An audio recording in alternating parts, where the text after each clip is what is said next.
कश्मीर जिसकी सूरत है, कन्याकुमारी जिसके चरण, कश्मीर जिसकी सूरत है, कन्याकुमारी जिसके चरण, ताजमहल जिसका हृदय है, ऐसी पवित्र भूमि पर उपस्थित सभी को मेरा नमन, सभी को मेरा नमन।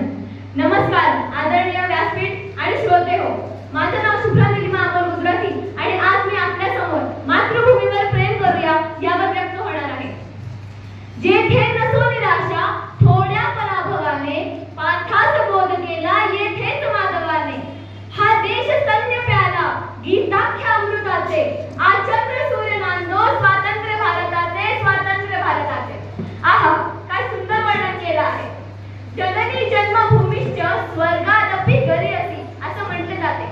अर्थ, आई आणि मातृभूमी यांना स्वर्गाहून श्रेष्ठ मानले जाते आणि खरंच अशी स्वर्गाहून श्रेष्ठ आहे माझी भारतभूमी।